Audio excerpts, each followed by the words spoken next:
கர்த்தருடைய பரிசுத்த நாமத்துக்கு ஸ்தோத்திரம். எனக்கு கொடுக்கப்பட்ட வார்த்தை 3வது வார்த்தை, அதோ உன் தாய், அதோ உன் மகன். ஸ்தோத்திரம். வார்த்தைக்காக ஜெபம் பண்ணுவோம். ஸ்தோத்திரம் கர்த்தாவே, உம்மை நன்றியோடு கூட துதிக்கிறோம், ஸ்தோத்திரிக்கிறோம் அப்பா. இந்த சிலுவை நாளை தியானிக்கும்படியாய் தகப்பனே, உம்மை ஸ்தோத்திரிக்கிறோம். இடத்துல சேர்ந்து வந்திருக்கிறோம் அப்பா, உம்முடைய ஆலயத்துக்கு. அப்பா, அந்த சிலுவை தியானத்தை நாங்கள் தியானிக்கும்படி அப்பா, நீர் எதற்காக அந்த சிலுவை பாடுபட்டீர் என்பதை உணர்ந்து அதை நடக்கும்படி, அதில் நடக்கும்படி ஆண்டவரே, உணர்வுள்ள இருதயங்களை தேவன் எங்களுக்கு தந்தருளும்படியாய் செபிக்கிறோம் அப்பா. இனியும் நாங்கள் அசதியாயிராதபடிக்கு தகப்பனே, உம்மை ஸ்தோத்திரிக்கிறோம். அந்த வார்த்தைகள் எங்களை புடமிடட்டும், வெள்ளியை புடமிடுவது போல எங்களை புடமிட்டு ஆண்டவரே, அனுதினமும் ஆண்டவரே, கர்த்தருக்குள்ள ஆண்டவரே, உம்முடைய சித்தத்தை செய்ய எங்களுக்கு மெழுகேற்றும்படியாய் செபிக்கிறோம் ஆண்டவரே. தகப்பனே, நீர் வழி நடத்தும் ஆண்டவரே. எங்களை வெறுமையாக்கி உங்கள் பாதத்தில் படைக்கிறோம். நீர் பொறுப்படுங்க. இந்த வார்த்தை எங்கள் மூலியமாய் பேசுங்க ஆண்டவரே. என்னை மறைத்து நீர் வெளிப்படுவீராக. இயேசு நாமத்தில் பிதாவே. கொடுக்கப்பட்ட வார்த்தை யோவான் எழுதின சுவிசேஷம் 19 அதிகாரம் 26, 27. அப்போது இயேசு தம்முடைய தாயையும் அருகே நின்ற தமக்கு அன்பாயிருந்த சீஷனையும் கண்டு தம்முடைய தாயை நோக்கி, ஸ்திரியே, அதோ உன் மகன் என்றார். பின்பு அந்த சீஷனை நோக்கி, அதோ உன் தாய் என்றார். இதுதான் எனக்கு சொல்லப்பட்ட வார்த்தை. ஏசப்பா எப்படி பார்க்குறாரு பாருங்க. சிலுவையில் அடிக்கப்பட்டாங்க. சிலுவையில் ஏசப்பா அடிச்சிட்டாங்க. அடிச்சிட்ட உடனே அந்த அம்மா என்ன பண்ணுவாங்க? அம்மா எப்பயுமே பிள்ளைங்களை இப்படி ஒரு கோலத்தில் பார்த்தா அவங்க மாம்சத்தாய் தான். அவங்க சிலுவையில் அடிக்கப்பட்டு பிறக்கும் போது அப்படி எப்படிலாம் பிறந்தார் அவர். ஐயோ, நம்ம வயிற்றில் பிதாவின் குமாரன் நம்ம வயிற்றில் பிறந்திருக்கிறாரு. உலகத்தை ரட்சிக்கிறவர் நம்ம வயிற்றில் பிறந்திருக்கிறாரு. அப்புறம் எல்லாம் சாஸ்திரிகள்லாம் தாழ விழுந்து பணிந்து கொண்டாங்க நம்ம பிள்ளைய.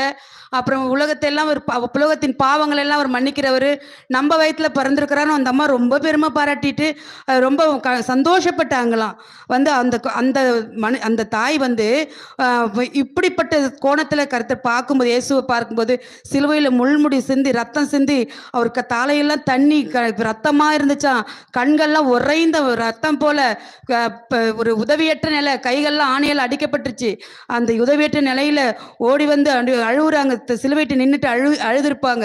ஒருவேளை அப்படிதான் அழுதுருப்பாங்கன்னு நினைக்கிறேன். புலம்பி அழுவுறதை பார்த்தார் கர்த்தர் பார்த்தார். அவரோட நொறுங்குண்ட இருதயத்தை கர்த்தர் பார்க்குறாரு. பார்த்துட்டு, ஐயோ, பொன் கிரீடம் இதுதானா? நான் முத்தமிட்ட முகந்த தலை, இது நெற்றிக்கண்ணெல்லாம் ரத்தம் வெள்ளையமாயிற்று. நீ பிறந்த நாள் என்று எல்லாம் என்னெல்லாம் சொன்னாங்க. நீ பொற்கிரீடம் பெற்ற சூடிய அரசனா வீட்டிருப்பான்னு சொன்னாங்களே, அதுக்கு பதில் இப்படி ஒரு கிரீடமா உனக்குன்னு சொல்லி அந்த அம்மா அழுதுருப்பாங்க. அந்த முள் கிரீடம் உன் தலையில புகுந்து இந்த ரத்தம் வெள்ளம் கொண்டு வருகிறது. என் இருதயம் என்னால தாங்க முடியல. நீ பிறந்த நாள் தேவ தூதர்கள் மேய்ப்பர்கள் உன்னை தாழ விழுந்து வணங்கினார்களே.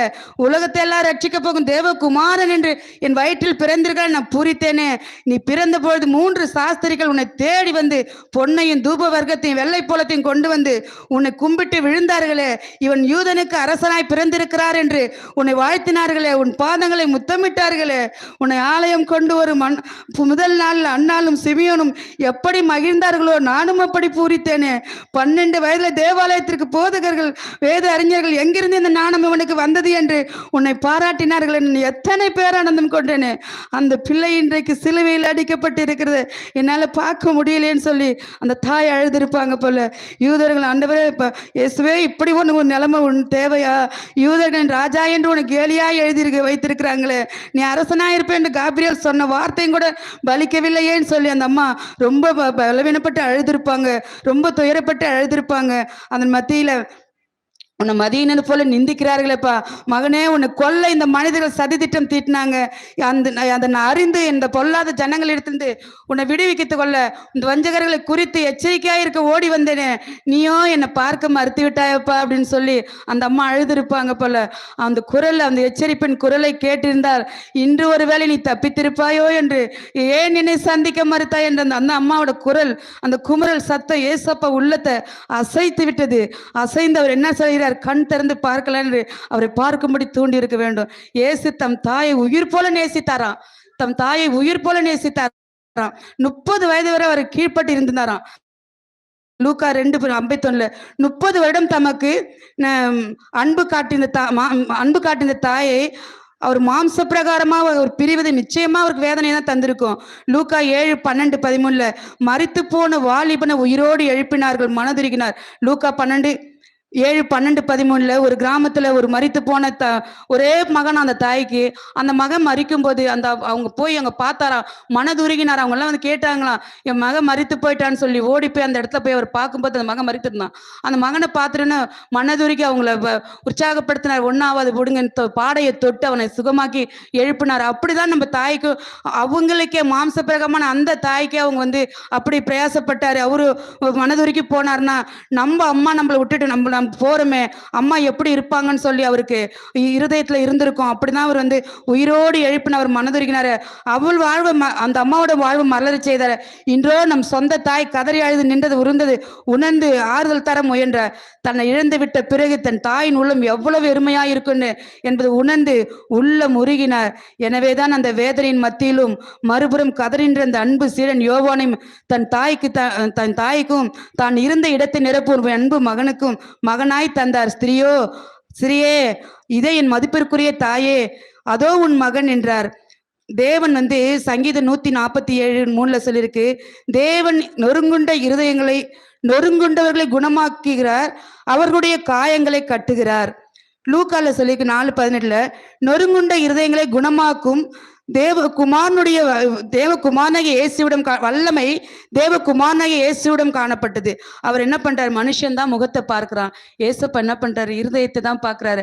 அவங்களோட இருதயம் என்னவா இருக்கும், நம்ம போயிட்ட பிறகு அவங்க வெறுமையா இருப்பாங்களா, அவங்க சூழ்நிலை என்ன, இவ்வளவு நாள் நம்மளை வளர்த்தாங்களே, இவ்வளவு நாள் நமக்கு அன்பா இருந்தாங்களே, இவ்வளவு நாள் நமக்கு நாம அவங்க கீழ்ப்படைந்ததுமே, நம்ம பெத்த தாயாச்சுன்னு அவருக்கு துருகி அழுதுருப்பாங்க. அழுது மத்தியில் தான் அவர் சொல்லியிருக்காரு. அவங்கள பார்த்து தான் சொன்னாரு, இதோ உன் தாய். எனக்கு நேரா வைக்கிறதுக்காக நான் தனியா பிரிஞ்சு போயிட்டதுக்கு அப்புறம் நீங்க தனியா இருக்கக்கூடாது, அதுக்காக தான் என் அன்பு சீடன் யோவானை தன் தாய்க்கு இருந்த இடத்தை நிரப்பும் ஒரு அன்பு மகனாக, ஸ்திரியே இதோ என் மதிப்புக்குரிய தாயே, அதோ உன் மகன் என்றார். அப்படிதான் கர்த்தர் செஞ்சிருக்காரு. அதே போல யோவானோட ஆரம்ப வாழ்க்கை பாருங்க எப்படி இருந்துச்சுன்னு. ஆரம்ப வாழ்க்கையில யோவான் வந்து இயேசு எப்படி கண்டுகிட்டாருன்னா அற்புதமா தான் கண்டுகிட்டாரு. அவர் வந்து மீன் பிடிக்கிறப்ப பேதுரு முழுவதும் பிரயாசப்பட்டு மீன் பிடிச்சாங்க, ஒரு மீன் கூட கிடைக்கல.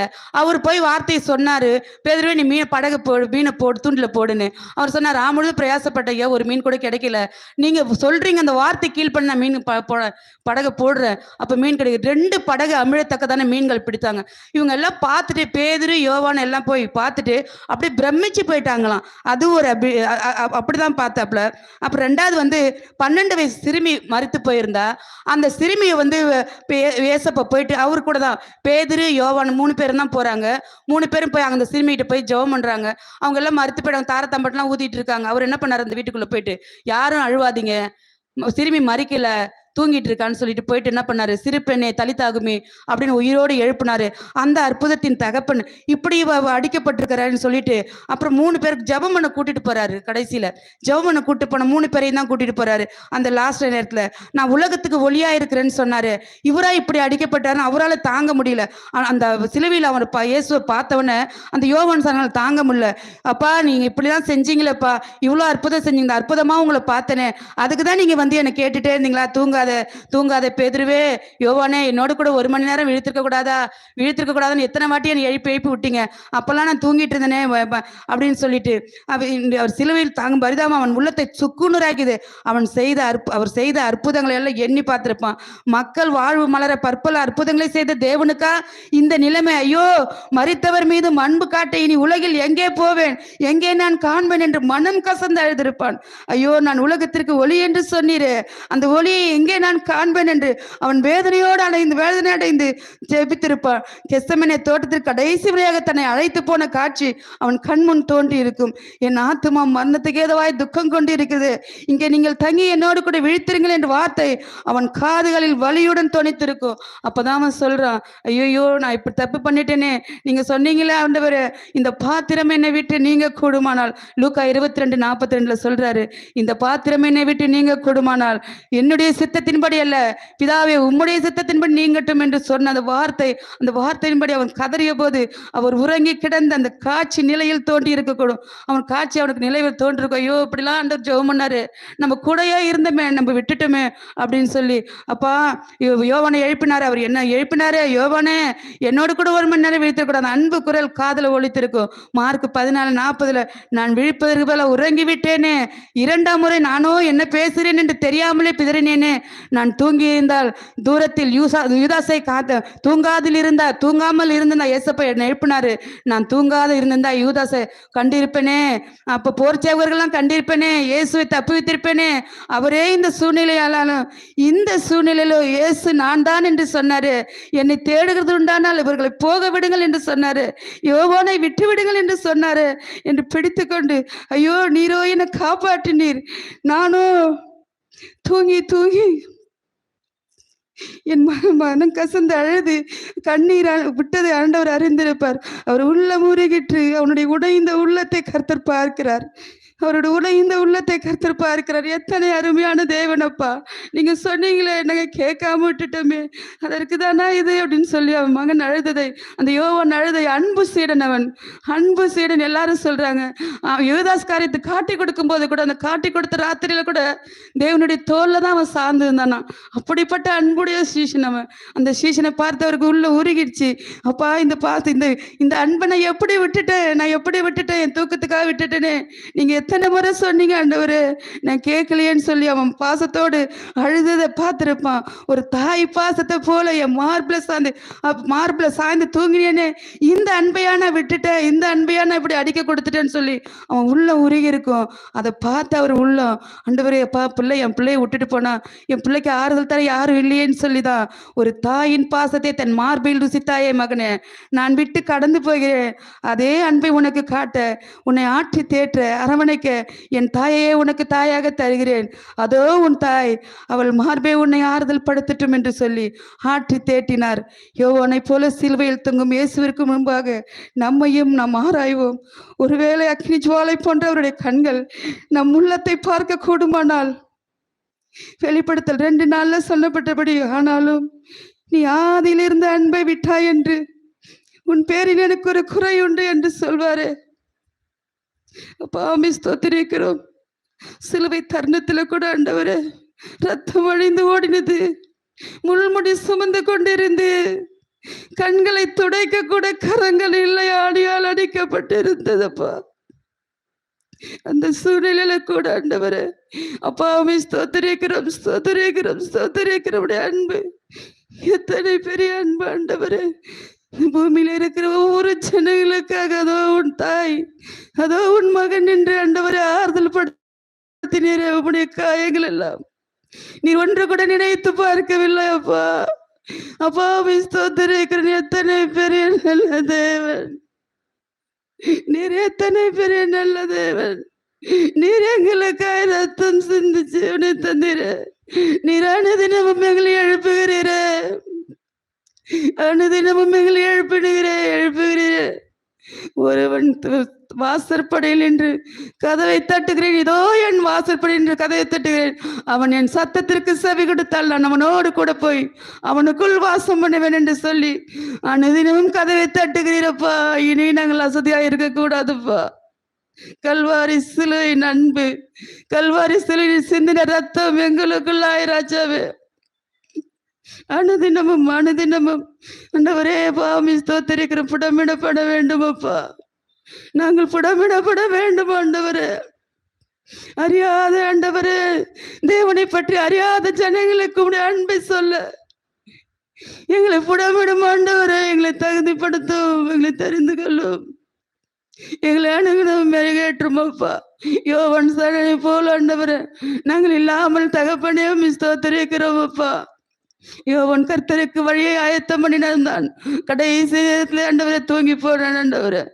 நாங்கள் அப்படி இருக்கக்கூடாது ஆண்டவரை, நாங்கள் அப்படி இருக்கக்கூடாது ஆண்டவரே.